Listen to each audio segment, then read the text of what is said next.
Okay, so I guess I could start off with before I got married to my ex husband, I had a little girl in 2007. I gave her up for adoption at the time to a close family member. I just was not in a good place at the time, and I wanted her to be in the best care.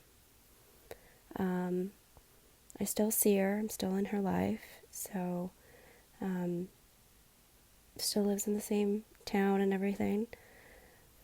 Um, in 2009, I got married, and we had our first son in 2010. I was a high risk pregnancy. Before that, I actually had one miscarriage. Um, and then after that, I had three more miscarriages. Um, I just had difficulty. It's like once I was pregnant, I had to be on bed rest because I was just so fragile. I don't know, it's just because of my size at the time. I was just this itty bitty thing. I'm not sure if that had anything to do with it. I wasn't a smoker. I would even quit drinking caffeine when I found out I was pregnant. I was pretty strict about my diet and my body whenever I would get pregnant because I always liked to make sure, I was preparing myself for the baby. Well, after the three miscarriages, about in between 2012 and 2013, I was pregnant with a little girl. We found out her gender. I was way past 25 weeks at that time, and I had announced it to a few people. Not too publicly, though, because I had when you announce something when you're pregnant in the first trimester and then you have a miscarriage, and it's just devastating having to tell everybody. So we were really careful about who we were telling at that time. Well, I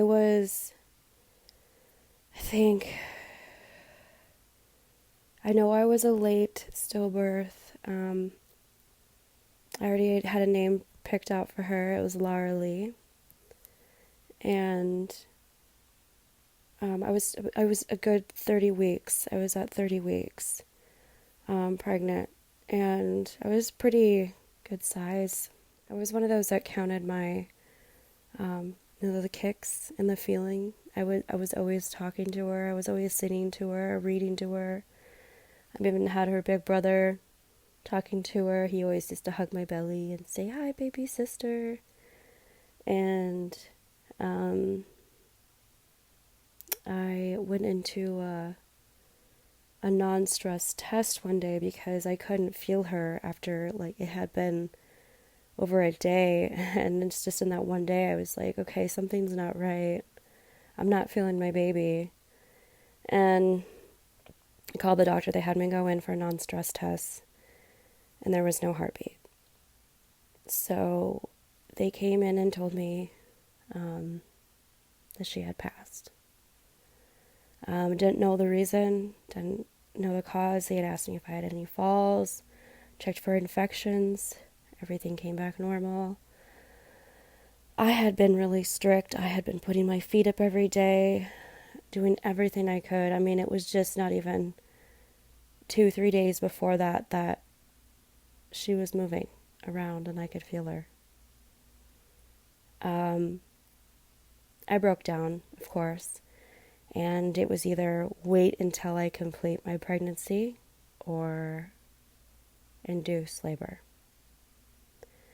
I went into surgery and I got to hold her. I got to put out a little outfit on her that I had gotten for her and I was saving for her. And I have pictures that I save in a really safe place. She looked just like me, like my face. She actually looks just like me when I was a baby. So I was devastated, of course. My heart broke. I cried, and screamed, and I couldn't believe it. I didn't want to believe it was real. Even when I was on my way home, I didn't believe it was happening. I was still looking at my stomach. I was still feeling like the next week was just so surreal to me. I felt like she was still there, and she hadn't gone anywhere.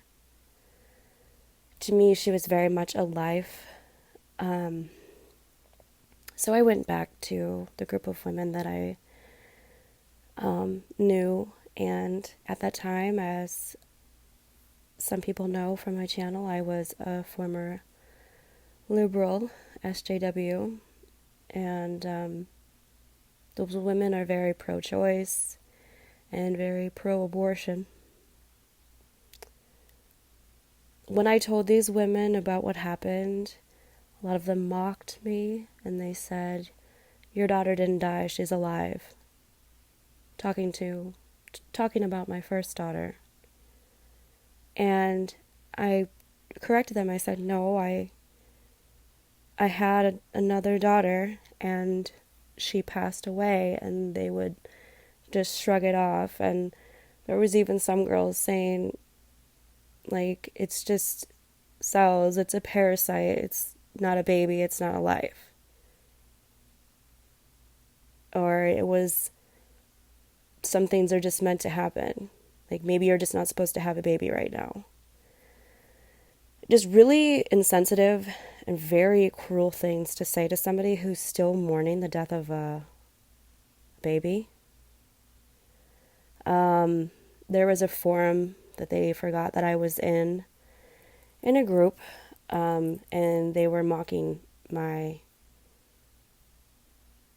the whole situation was just grotesque. All the things that they were saying, all the jokes they were making, they don't consider her a life.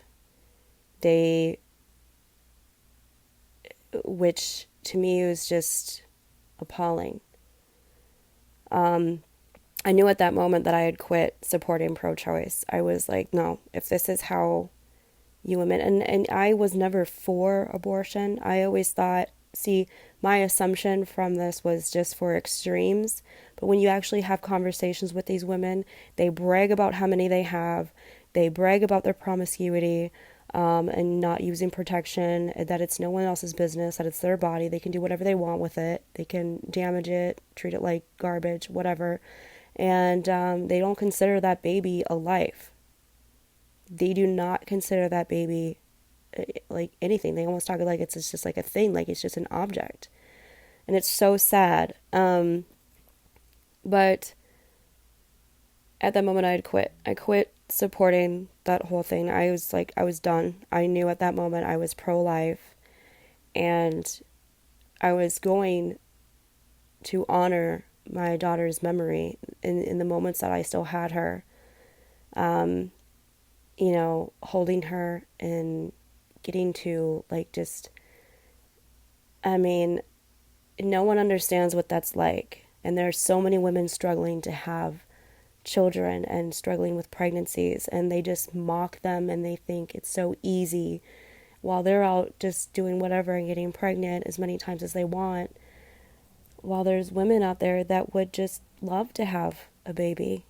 And there's so many programs available to women who, don't want to have a child. Adoptions are a lot more stricter and they're a lot harder. I was adopted, but my situation is different. There are certain circumstances for people who have harder issues having an adopted child than they do trying to have their own. That's why we need to be sympathetic to people who are trying to have their own. Some people just want to have their lineage and they want to pass down their bloodline.